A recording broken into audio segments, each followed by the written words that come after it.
Assalamualaikum warahmatullahi wabarakatuh. Pak Ustadz, kebetulan yang saya tanyakan, kebetulan cucu dari bapak, dari nenek, kebetulan orang tuanya sudah meninggal. Apakah kebetulan ada pacinya masih ada?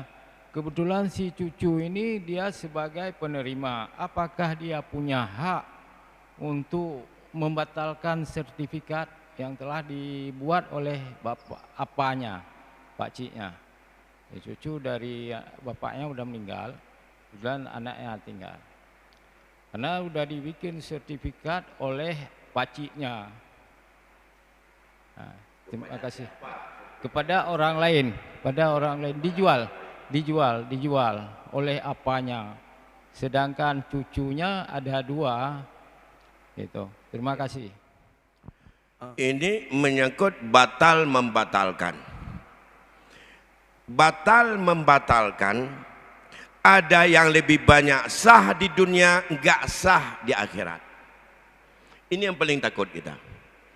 Batal membatalkan, legal di dunia, tidak ada penggugat, tetapi haram kita ambil di sisi Allah dengan hukum syariat. Misalnya, tadi ada milik daripada nenek dia sudah dibuat sertifikat jual beli kepada orang lain. Yang buat bisa saja itu pakciknya atau siapa. Lantas ada cucu sebagai ahli waris daripada keturunan dari pakciknya, keturunan dari si nenek itu. Apakah si cucu ini punya hak untuk membatalkan sertifikat? Nah, otomatis dia tidak ada kekuatan hukum untuk membatalkannya secara negara.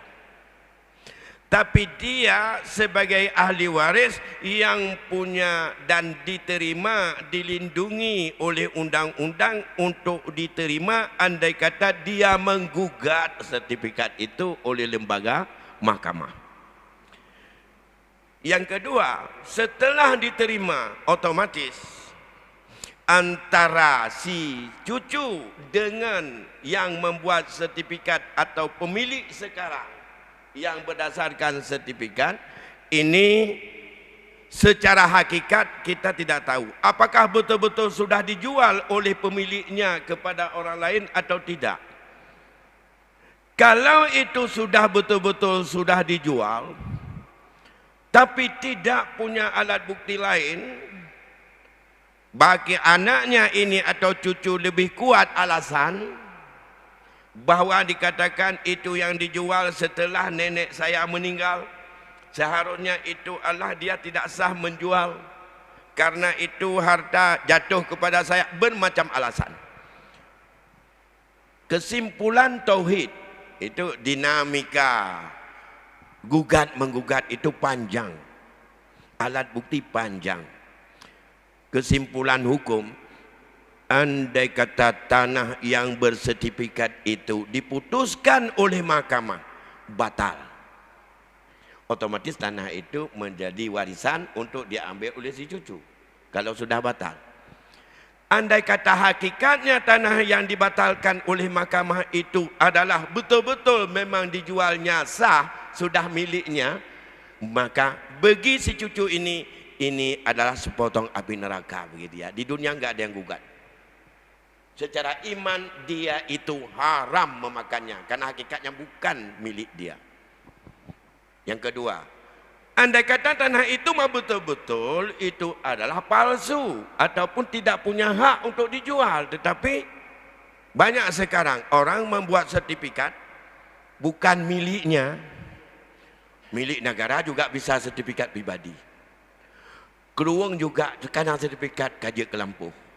Alakiban cara olah kiri kanan pernah mendapat sertifikat dasar tanah 614 pompon keruang 2 keruang kanan sertifikat kaji milik pribadi.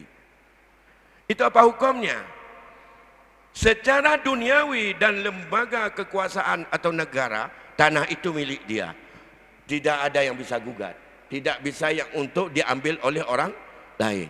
Karena dia punya alat bukti, kecuali ada alat bukti yang lebih kuat dari itu yang bisa membatalkannya. Secara hukum agama, secara tauhid, itu adalah sepotong api neraka bagi dia. Karena hakikatnya bukan milik dia. Mai tanya pun rencana nikmat di dunia, yang kerja meno baik galak tat yak mita tanah pri. Atau nama nanyo apa yang tahu mau olah kena olah kedai kadang terfikir pribadi dia tanya nyan puji orang yang nana peluang ranan yang hana peluang kon karena nana peluang karena dikontrol oleh iman baik galak ranan. Satu, ini menyangkut dengan yang tadi. Mengapa hal demikian? Sertifikat bukan sertifikat, surat jual beli tidak ada surat dalam Islam. Legal bukan dengan surat itu. Secara iman sah jual beli, sah hibah, sah sedekah, sah wakaf dengan lafaz ada ucapan sirat yang diucapkan oleh si pemilik. Maka kasus hari ini tidak hanya yang seperti yang Cubang sampaikan. Ada yang lebih ngeri lagi. Ahli waris menggugat tanah wakaf. Nah, ini lebih kacau lagi ni. Tanah wakaf sesungguhnya kalau sudah diwakaf, dia mengakui kalau ke wakaf ini, maka ini kamu cok pulangnya, hana sah wakafnya, alaki banyak hana sah. Hana surat, hana taput. Memang surat menyurat di dalam hukum agama sah transaksi alih milik bukan sebagai rukun, bukan sebagai syarat. Tapi itu adalah merupakan sunat agar memelihara jangan terjadinya dakwah dakwi di kemudian hari. Hanya untuk segera itu sebagai alat bukti memperkuat saja. Syarat dan rukun yang sah tidak masuk itu surat apa namanya sertifikat atau apapun. Maka tanah wakaf yang sesungguhnya kalau sudah diwakaf oleh si wakif, nek tunya tadi atau neneknya atau kakeknya, sebenarnya tanah wakaf itu sudah diberikan kepada pemiliknya Allah. Gak ada di dunia ini pemiliknya yang lain. Nadhir atau mauquf alih, orang yang diwakafkan apakah bagi miskin, apakah nadhir masjid. Kalau diwakaf untuk masjid, yang kelolanya pengurus masjid. Kalau diwakaf fakir miskin, yang kelolanya ya kalau di kampung itu ada dengku umum dan segala macam, dia yang kelola. Manfaat saja. Manfaat saja. La yuba wa la yuras wa la yuhab. Kalau sudah harta itu wakaf dari seseorang, tidak sah dijual, tidak boleh lagi dihibah, tidak boleh lagi diwarisi, tidak punya hak kita warisi. Tapi sekarang banyak orang yang gugat wakaf. Kalau digugat nadhirnya tentang manfaat wakaf sudah melenceng daripada tujuan wakif, okey. Sasarannya adalah perbaiki tujuan wakif, jangan menyimpang dari apa yang diinginkan oleh orang wakaf. Kalau memang tidak lagi hidup, misalnya diwakafkan satu tanah, kemudian ada balai di situ untuk urus mudalaim itu ji. Nya jamun kon tegada dalai atau tempat pehrapai barangkali. Sebab jamun pudik rapai ada katanya atau awak mudalaim dah mu dikir mulut inan. Orangnya hanale mudalaim kabeh mete urang. Yang tegak-tegak tem mudalaim tanya na pada-pada hana tem mudalaim le. Itu baca dalailnya. Jadi kan kata bangkalai, mereka buat lantas kemana harus dimanfaatkan wakaf? Kepada yang lebih dekat dengan itu. Tempat buat. Nah itu lebih dekat. Tempat untuk berzikir. Karena dalail juga bahagian daripada zikir. Cuma modelnya kalau ada Nurul Jala, Luhul macam-macam. Cuma punya masalah. Atanya adalah zikir. Meratib enak. Kemudian baca selawat enak. Oleh yang tumubut enak. Sembahyang berjamaah. Itu adalah masih dalam koridor tujuan daripada si wakif. Kalau itu melenceng ternyata orangnya kan kenan kepakai ke tempat meen pegat tanahnya, pegat ke kafe, pasang wifi atau malam. Anak muda ya blo chip kena mi tadi. Yang lo jawab main chip inan.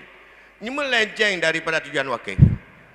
Nya menyakalan jangkiban, ahli waris boleh menggugat ataupun menegur nadir wakaf agar kembali pada tujuan wakaf, bukan membatalkan dan bukan menggugat untuk mengambil kembali wakaf. Wakaf tidak bisa diambil kembali.